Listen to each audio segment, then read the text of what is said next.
Okay, so we're back at it. Another episode of Probate Adventures. And today we're going to talk about trust sales.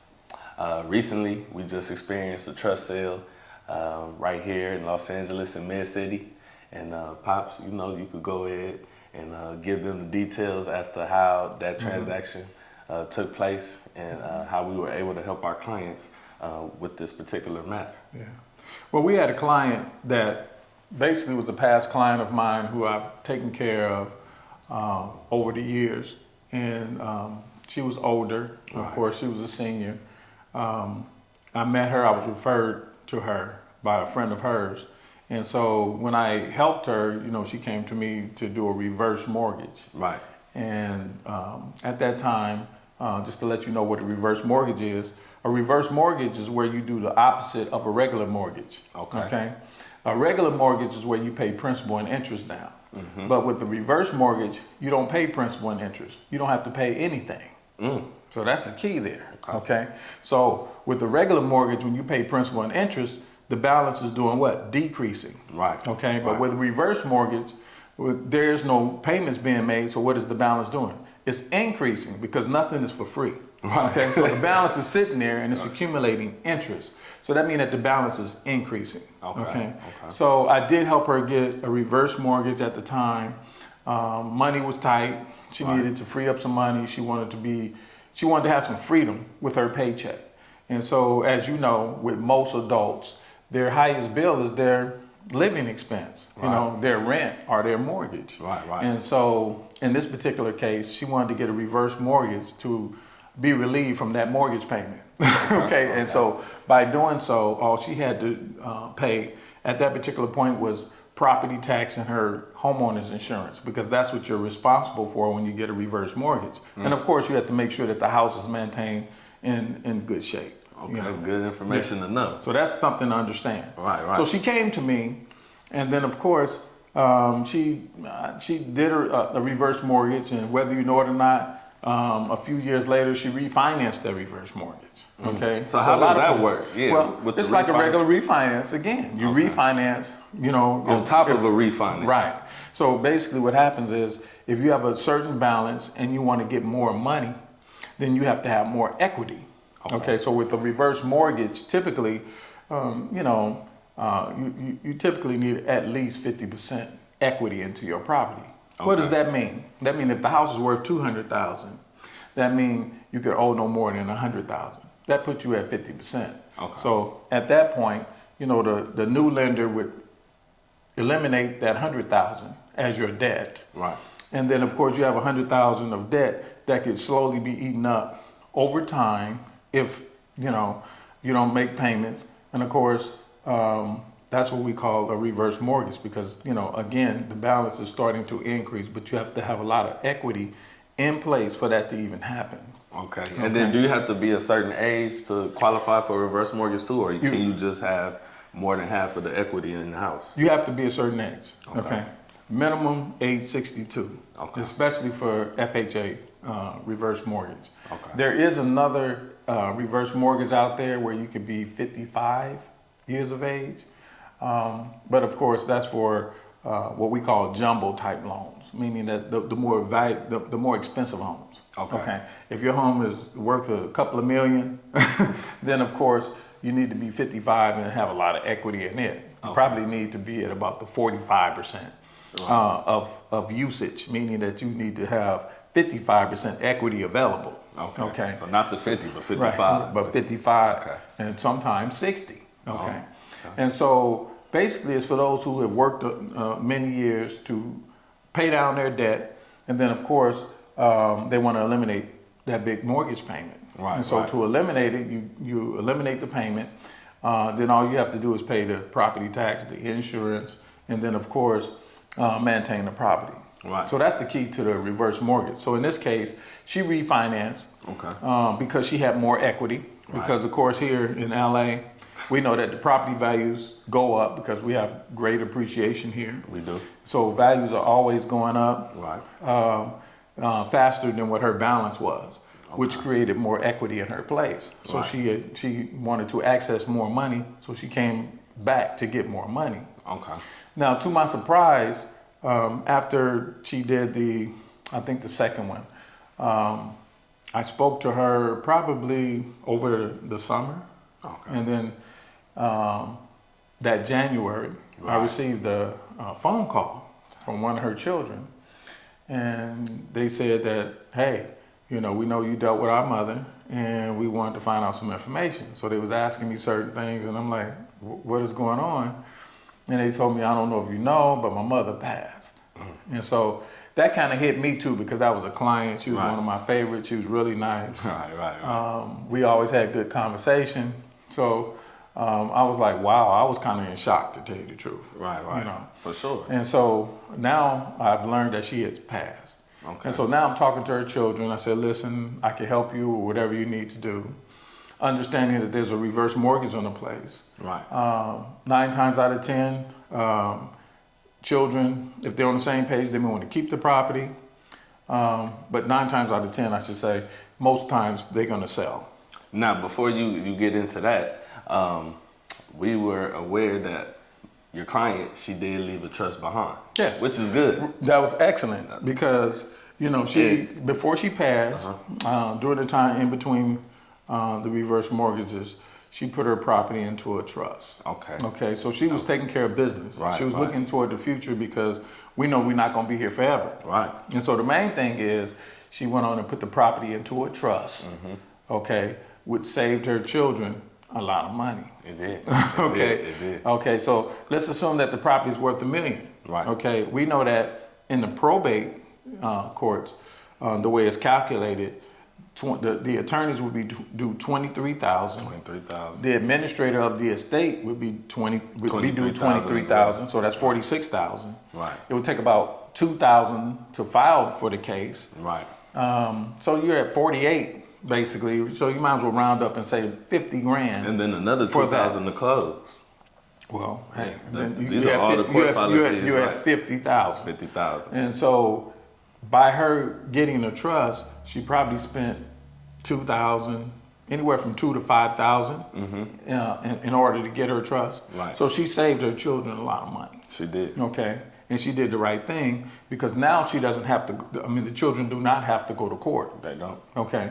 Now, if it wasn't in the trust, they would be in court. Right. And then the court would be supervising everything and validating everything. But here it was in the trust, so therefore the children had control. Right. And that's why it's important to always put your assets into a trust. Right. Especially when you come down to real estate. Right. Okay. Now there's certain things that are considered assets that you don't necessarily have to put into a trust. Right. Like your bank accounts. Right. Because typically your bank account have a beneficiary. Yeah, so that's not necessary to put into a trust. Right. Okay. If something happens to you, you carry the death certificate to the bank, let them know that that person is no longer here. You're the beneficiary that's named on that bank account. You get the money. Right. No, for sure. The same thing happens with your, if the parents had life insurance, the same thing, they have a beneficiary. If you have a 401k, some type of retirement plan at work, you typically name some type of beneficiary. Right. So you don't have to put those items into a trust. Right. Okay, they can stand outside the trust. But when you have real estate, that's a different story. Right. You don't even need to put your car into a trust. Right. Okay. So you keep those things outside the trust because, just imagine if you have a car, somebody get in a car accident, they suing the trust. Okay. Right. So you want to kind of protect yourself. Right. So those type of things, you don't have to worry about it, and you keep everything outside of the trust except for your real estate, income properties, things along those lines. Right. Maybe some businesses, okay? Right. Things that's going to generate residual income, maybe some songs, whatever the case may be. Right. Those are the type of things you want to put into your trust. Right. But you want to make sure that the trust is in control of those assets so they can be distributed and benefit those who you want to be benefited from. Right. Okay. Now, with this particular trust, were there any specific instructions that needed to be followed, or were there any specific requests that your client made to her children? Yes. Well, when you have a trust, all instructions is made inside the trust. Right. Okay. Typically, you have a situation where you name somebody as the successor trustee. So let's go back to the trust. Right. You have a grantor of the trust. That's the person who creates the trust. He's the Right. creator of the trust. Right. And then that person also controls the trust by becoming the original trustee of the trust. Right, So right. you have the creator of the trust, you have the controller of the trust, Right. which is the trustee. The grantor created it, and then the trustee controls it. Okay. And then once something happens to you, you name your successor trustee, meaning that if something happens to you, whether you're no longer here, or if you become incompetent for some reason, Right, that's the key. then the successor trustee takes over. Right. And then when they take over, then they run the trust according to your will. Because one thing that the trust have, it has all your wishes within the trust. It has a will inside the trust. So for those who think that a will is good enough, it's not. You're going to go through probate. Right. A will is a part of the trust. Right. Trust me. Okay. And so you have medical narratives that talks about, if you get sick, you need help as far as making Power of doctor attorney. decisions, Financial power of decisions. attorney in certain situations. Those things are all well within the trust. Right. And so things are well thought out, and you can, move forward Right. once you're no longer here. Let's Right. put it that way. No, perfect. Yeah. And then another thing I wanted to ask, what would be the best advice to give people of inheriting an older home in the growing market, in the growing community where the home values have increased, Right. But their inherited property might be considered a little outdated, as it was, in this situation. Well, let's put it this way. What would you recommend? What I have found is that, unfortunately, I see a lot of minorities who own homes, and it appears as if the home was just being maintained. Right. So right. they haven't been upgraded. They hadn't been modernized. You may have situations where the home may need to be repiped. You may need to upgrade the electrical system. Right. The roofing system need to be right. Those are the three major systems of a home. Your Right. roof, your electrical, and your plumbing. Okay. And then, of course, you make sure everything else is functional on the inside. So you'll find that a lot of times you have homes that haven't been upgraded or anything. Right. And right. so that affects the value of the home. Right. Okay. So when you start looking at the pricing in an area, and you start looking at the top end of things, and people say, oh, that house is in $1 million neighborhood. Well, okay, that house may be in $1 million neighborhood, Right. but that don't mean your house is $1 million because it has not been modernized. Right. Or it has not been upgraded to be Upgraded in the and category updated. of being $1 million. Right, Okay. So you always have to keep that in mind as well. Right. Now, in this particular case, the house is well maintained. Right. Okay. I know the clients in my mid-city area. They basically, painted, and to make the colors a little bit more conforming. Right. For sale, because the house had different colors. Right, Maybe it did. different themes throughout the house. Right. But you want to make it more neutral. Neutral. So that Okay. people That's a can good- come that's a in good one. and do what they need to do. Right. And so in this case, in our particular case with this client that we were talking about, the children came to me and they were trying to figure out how to keep the house in the family. At Right. least one of the members was trying to figure that out. For sure, I think the for other sure. child was like, either way, either we have to sell it or we can keep it. Right. He wasn't tripping. Right. I think the other party was more like, I want to keep the family in the house because this house has been in the family. valley. Yeah, Yes. it's been in the valley, Right. in the family for Decades. Since their grandparents. The grandparents, Right. then the parent, it went to the mom, and then now they have it. Right. So that's what you have to take in consideration. I don't recommend selling any real estate. Right. I'm a big believer that if you can hold on to it, that's one of the best things that you could ever do. Right. But if you can't, then hey, you have to go ahead and do what you have to do. Right. And so in this particular case, they went through different business scenarios. I think they was talking about if they kept the home and paid off the loan, Right. okay, the reverse mortgage. And keep in mind, it started off at one balance, but it was escalating because it was some years later. And so that means the balance was a lot higher than where it began. And I want to stop you right there because that was a good point that you just mentioned. You know, with them wanting to retain and keep their inherited property, one of the clients, she did want to rent out the home. She wanted to, Airbnb the home per se. But because of the reverse mortgage that was on the home, what was the main conflict between the reverse mortgage and them inheriting the property? Possibly refinancing. Well, I would look at it this way: there's really no conflict there. I think from a mathematical standpoint, the balance was at a point where it didn't make sense. Okay. So, it served its purpose for their mom. Okay. Because it eliminated a debt that she had to pay, and it allowed her to live a little bit more comfortably. Right.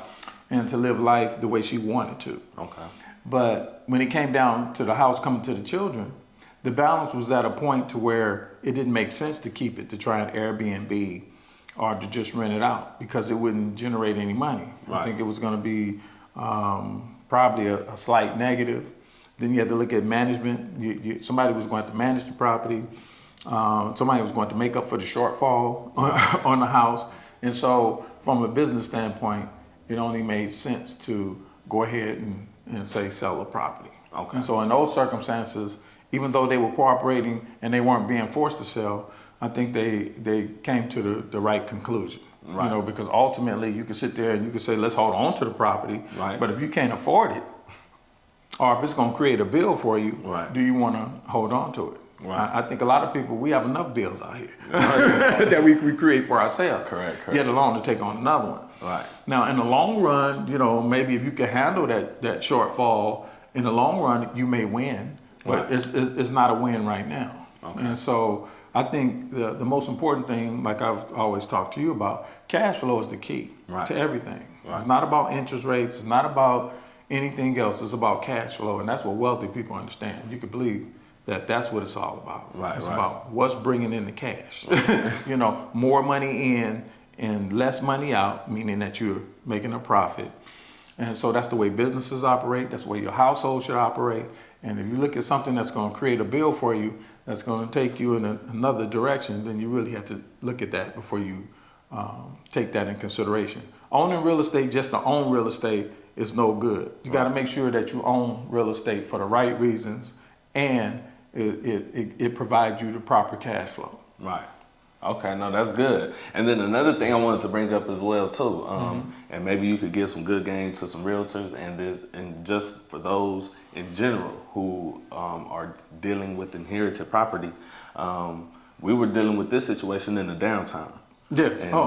Right. And so what would you recommend to those who to those heirs who are dealing with their inherited property, and they've decided that they want to sell, but we're at the end of the year. Yeah. What would you recommend to those people? Yeah, I think that's this is still a great example because we started talking in March. Right.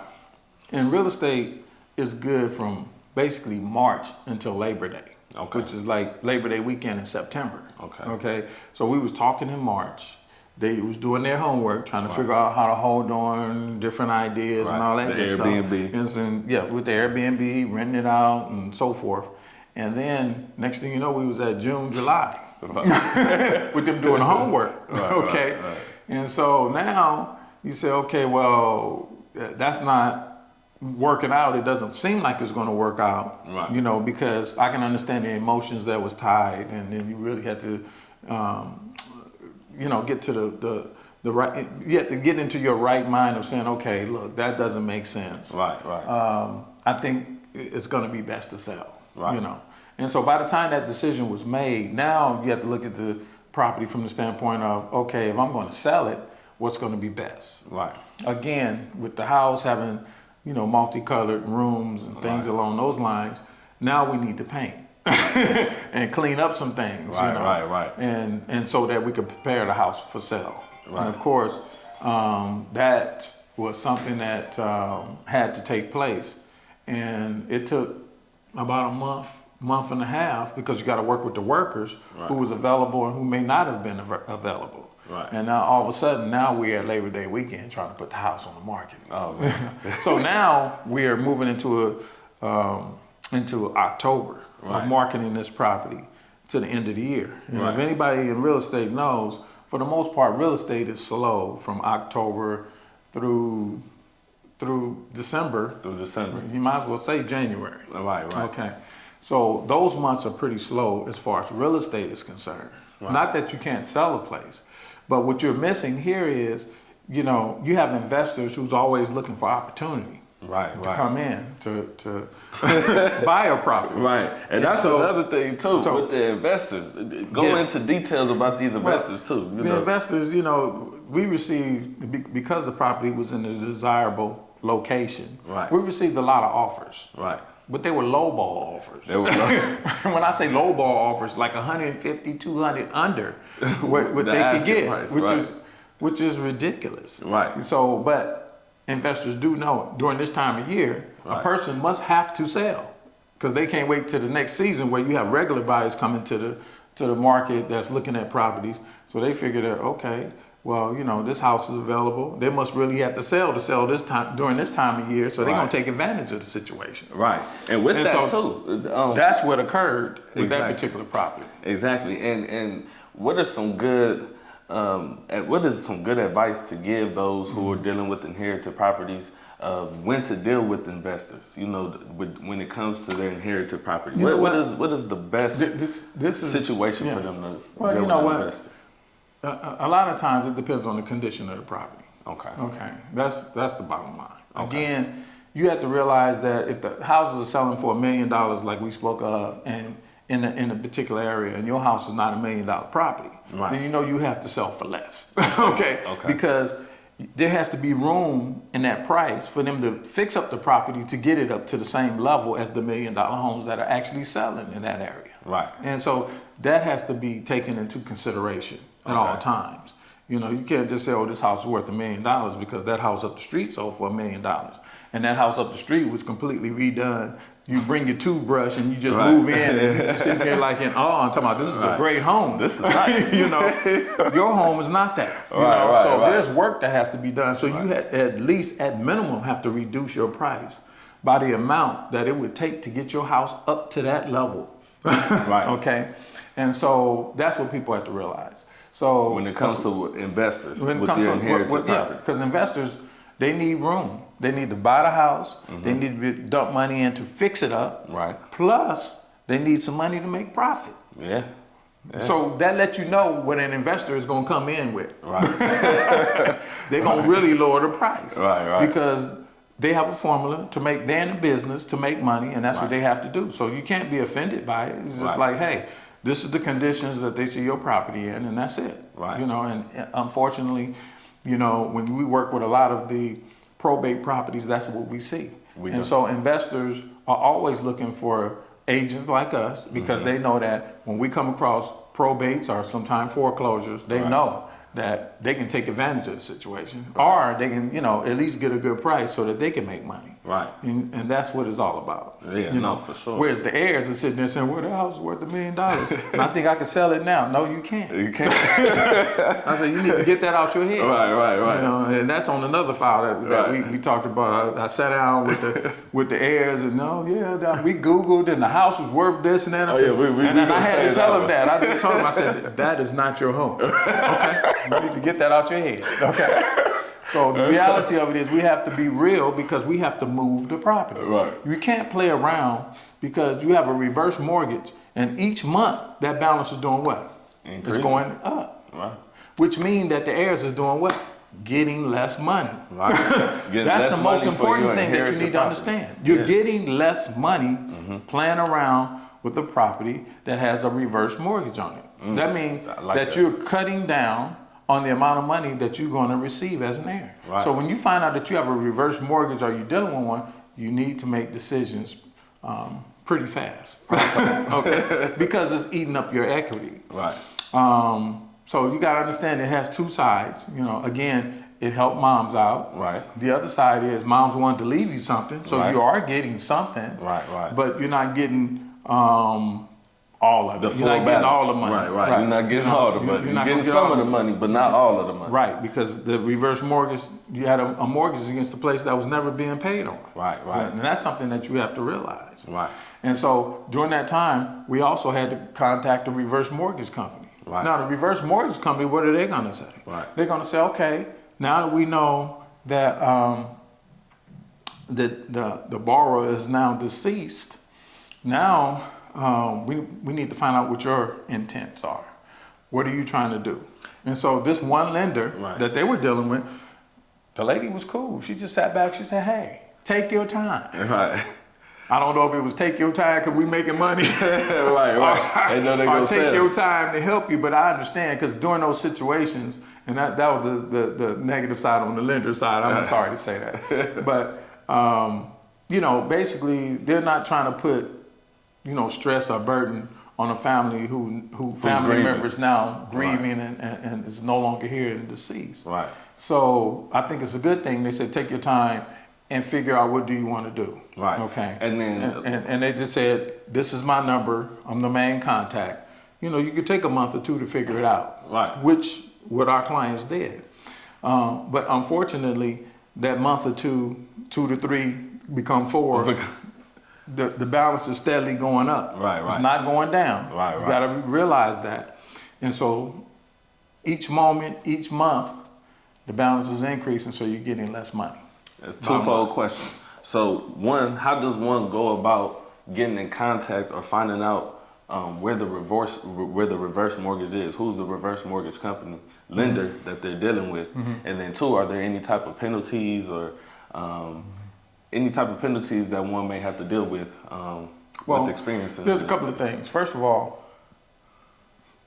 the mortgage statement should be coming to the house. Okay. So each month, the lender should be sending a statement to the house, because reverse mortgage lenders also want to check to make sure that the borrower is still here. Right. So they have to answer surveys each year. Okay. And then they may make a phone call, they may drive by, but they want to make sure that the decedents are still around. Okay. But typically they do some type of survey. Okay. And then if that survey is not being answered, then they be like, wait a minute, that's like a red flag and alert. You need to check out things. Right.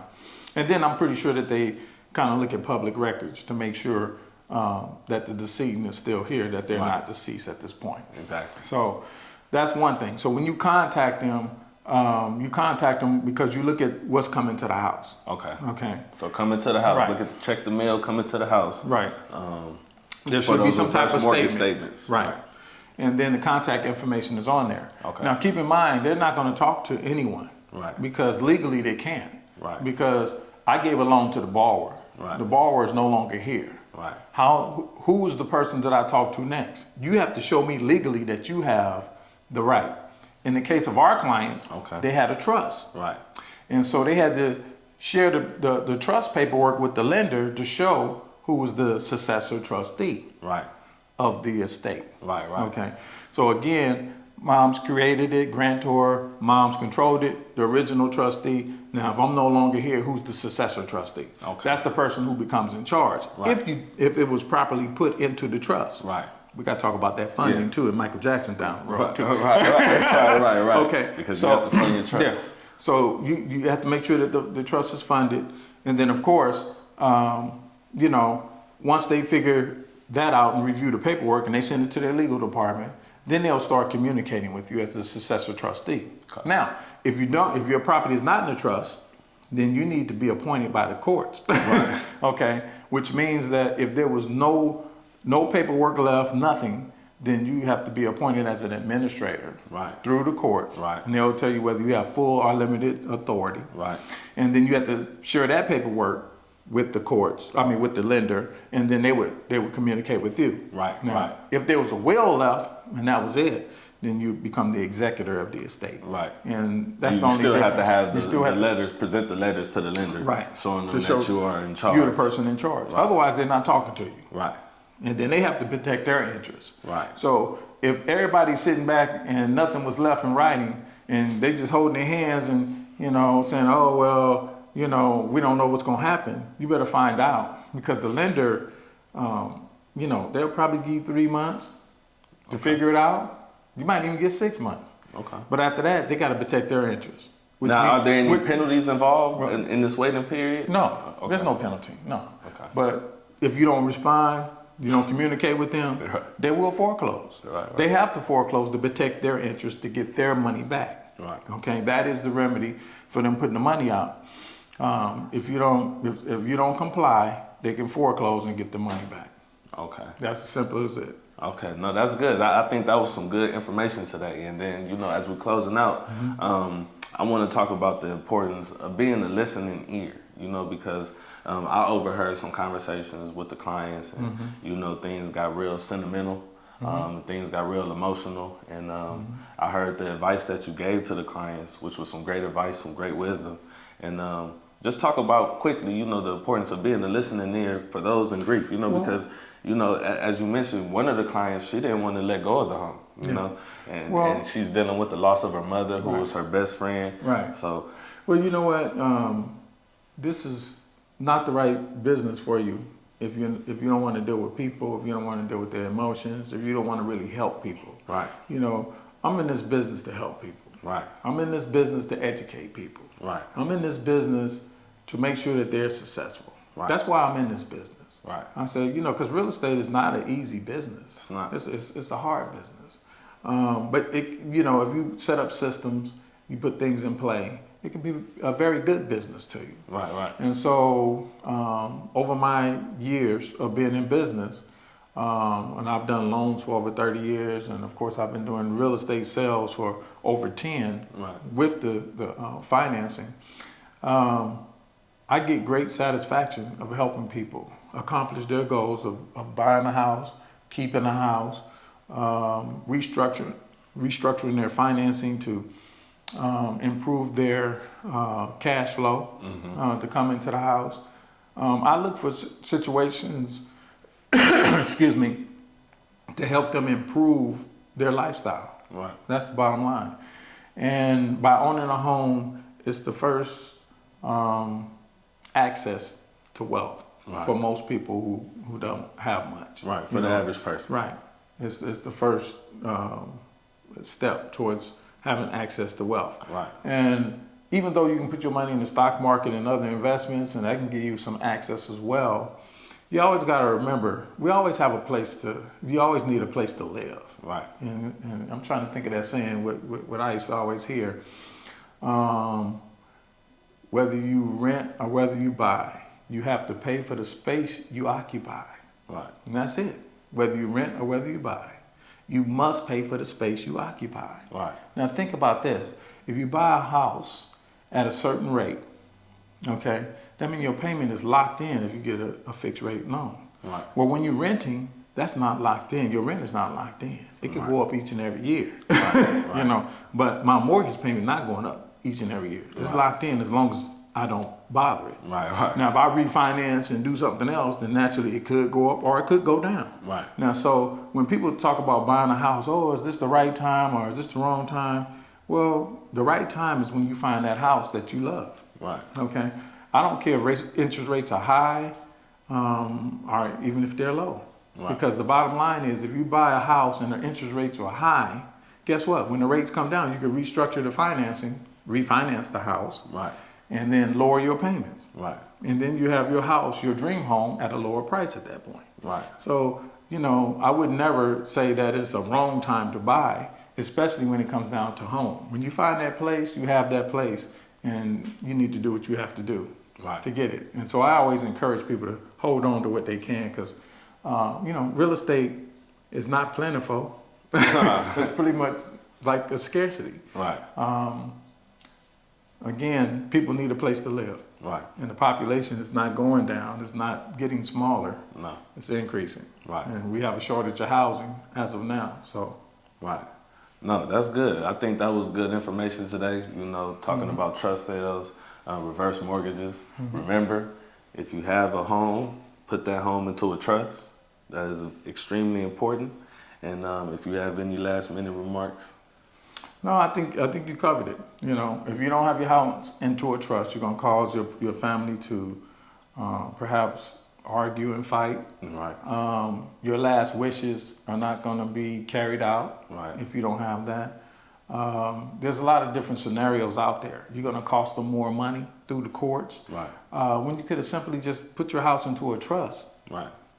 maybe 2,000 to 5,000, Right. and you save 50,000, and that's just on a home that may be worth up to $1 million. Imagine everything else. If you own, income properties in addition to the house, Right. that cost could escalate. Right. I mean, but we are in Los Angeles. Los Angeles is Yeah. turning into $1 million city. So, that sounds just about right. It'd be much smarter to spend $2,000 to put your home into a trust than have your heirs pay $50,000 for your mishaps. So that's it.